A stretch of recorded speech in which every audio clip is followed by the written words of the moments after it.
Hello, I am Xarkun. This is World of Warships Legends, and today I've got a video for you featuring a game from the Airstrike test mode for aircraft carriers.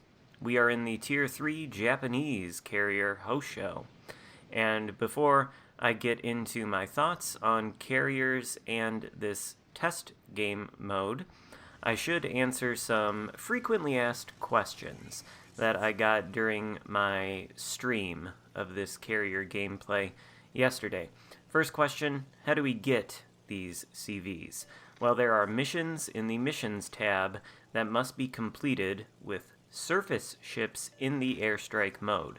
So go to the Missions tab, read the missions, and then perform the necessary requirements with surface ships in the airstrike mode. That's how you get them.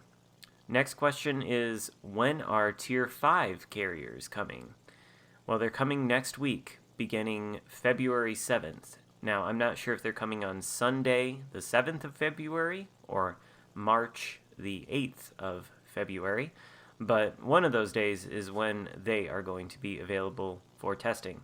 For now, it's just the Tier 3 carriers, but don't sleep on playing these if you're interested in carriers, because it is not easy to perform strikes with the dive bombers or the torpedo bombers, and it's going to take you some practice. So if you want to have any success and you're like, oh, I don't want to play these Tier 3 carriers because they're kind of weak, well, you're not going to jump into a Tier 5 carrier and do a fantastic job.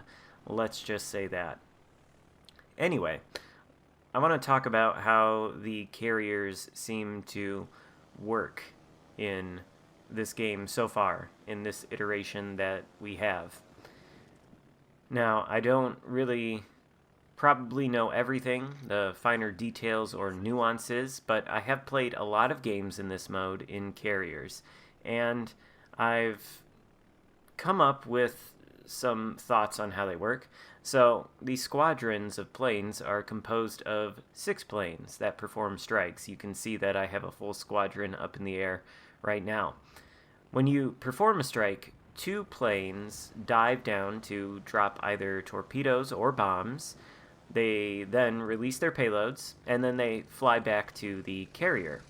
Theoretically, each squadron that you have gives you 3 chances to drop bombs or torpedoes, provided the planes are not shot down by anti-aircraft fire. Now, when the planes return to the carrier, they're basically ready to go again almost instantly. But if they get shot down, then there's about a 60-second cooldown before they sort of regenerate. So it doesn't seem like you can be permanently deplaned. It's only your reload, essentially, that is affected by your planes being shot down. Now, both the bombs and the torpedoes on both of these Tier 3 carriers, the Hosho and the Langley, are pretty anemic in terms of damage output.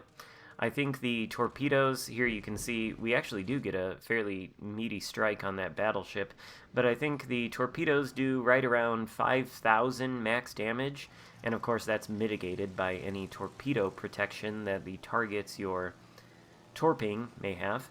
And the bombs, the HE bombs, are pretty similar in terms of their max damage, although the Langley's bombs have like a 7,300 alpha strike, which is actually really, really high if you compare it to, say, battleship caliber high explosive shells.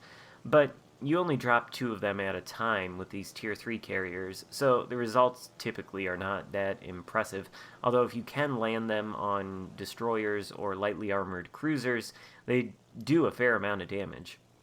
Now, when you are dropping, you do have to lead your targets with both the bombs and the torpedoes, and that does take a lot of practice. Battleships are, not surprisingly, the easiest targets to actually hit, but some of them, especially the Texas, do have some pretty decent anti-aircraft capabilities, and they will shoot down some of your planes. And again, the squadrons are composed of 6 planes. 2 of them perform strikes. So if one plane gets shot down, then you only have 2 full strikes available from a squadron. So you got 6 planes, one gets shot down, you get 5. That's 2 strikes with 2 planes. And then the last one, if it's still alive, you can perform a strike with that and drop a single torp or a single bomb. But it's probably best to just recall it back to the carrier at that point. And you recall your planes by pressing down on the D-pad. Now, it is really difficult to rack up the damage numbers with these Tier 3 CVs. Definitely takes practice to get your aim down, and I honestly still haven't fully mastered it. And it's actually very, very hard to hit enemy destroyers if they are being played by actual players. It's very hard to hit them with either the bombs or the torpedoes, which is very nice. However, you can still spot them, and the spotting mechanics on these planes are interesting. Now, I'm not an expert on this, I might be getting it wrong, but a lot of destroyers seem to have like a 2 or 3 kilometer detectability by air, so you literally have to be right on top of them with your planes if you want to spot them. Now, their anti-aircraft guns will actually fire on you before you even spot them, but the anti-aircraft guns firing don't actually cause the destroyers to be detected, which I think is good. But you can still look and see where the AA bullets are coming from and then fly over top of that to spot them. Most of them don't have good enough anti-aircraft to take down too much of your squadron, although the Farragut does seem to have some nice anti-aircraft firepower. So when you do spot an enemy destroyer, you can kind of hover above them to keep them lit, or you can try to drop on them with the bombs or the torpedoes.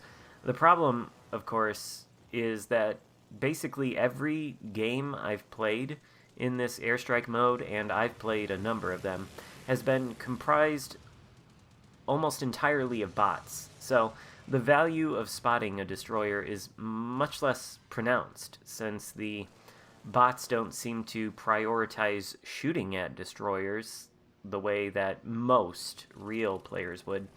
Another peculiarity about the spotting, though, is the planes seem to have their own quite limited spotting range. So you'll see targets, for example, on your minimap that are spotted by teammates, but you won't actually see them rendered on your screen, like on the actual water, until your planes get close enough to them to actually spot them.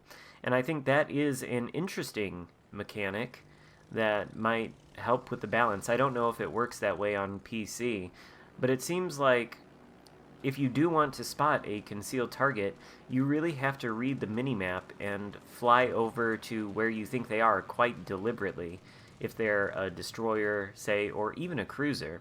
And that seems like a good thing, because that means that, at least in this test right now and in this game mode, the destroyers still seem to be the primary spotters.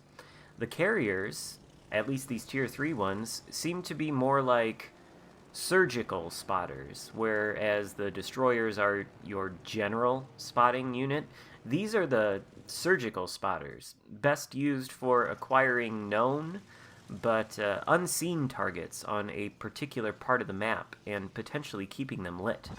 Of course, if you are keeping a destroyer lit, they can smoke up, and if they do smoke up, then you won't be able to see them inside of their smoke, but potentially their anti-aircraft will be able to fire at you if somebody else on their team is spotting your planes, which means you probably want to avoid hovering your planes over any smoke screens and taking unnecessary AA fire. If you do have experience on the PC, or you are just particularly talented, you can try to actually drop your torpedoes at smoked up enemy DDs by seeing where their anti-aircraft fire is coming from, or if they're shooting their guns at some friendly surface ships. You can kind of try to look at where that's coming from and drop the torpedoes in that direction, sort of like blind firing smoke screens with, surface ship guns and whatnot. As far as the best method for dealing damage in these carriers, you're really not going to be building it up too much with the anemic alpha strike of these planes. I think what you want to do is cause a flood or a fire on a target, and then get them to damage con. At that point, you can drop on them again and try to start a perma-fire or a perma-flood, but being able to do that does necessitate being in a position to do that. So you kind of need to push up with your team in your carrier. You want to, I guess, minimize the time it takes to send attack waves at a target. If you reverse to the border of the map and you strike a battleship on the complete other side of the map, say maybe you light it on fire, it's going to take a significant amount of time to get back to that same battleship and follow up with another strike if your carrier's all the way at the map border. Now, unfortunately, you cannot control your carrier and your plane squadrons at the same time.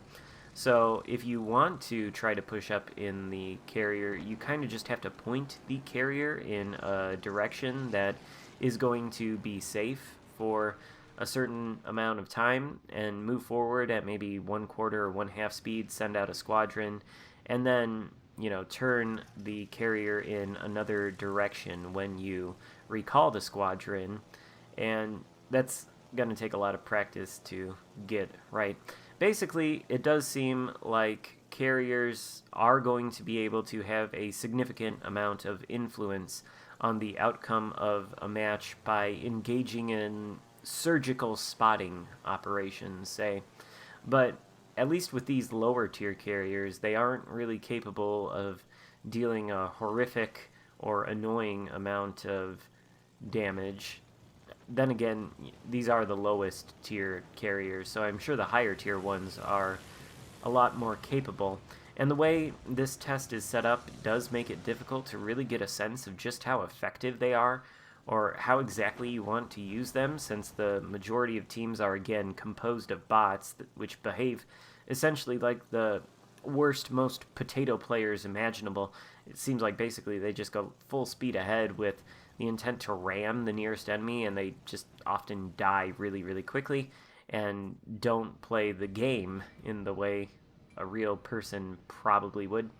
Anyway, this carrier test is interesting. I find it kind of fun to try to drop on enemy ships, but I do think I much prefer playing the surface ships, and I don't think we're going to get a great sense of just how effective or ineffective these CVs can be until we can get matches composed entirely of players versus other players.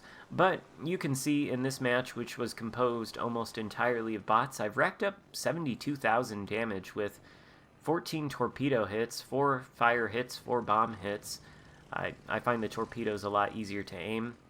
And this particular ship right here is actually being controlled by a real player, and I am dropping torpedoes on him. You can see how I lead him there. He's a battleship, so it's much easier to lead them than it is a cruiser. And we do hit him for 7,800 damage and cause a flood. That's not an insignificant strike, and that flood is not going to kill him, but it did force him to use his damage control. So this is what I'm talking about. You see how very close I am to this enemy ship with my actual carrier, and just how quickly I can get more planes on target. Meanwhile, the enemy CV is backed up to the border of the map, and he is not able to do so. This is sort of what I'm talking about with positioning. Then I come down here with these dive bombers, light a fire, and that fire is fatal.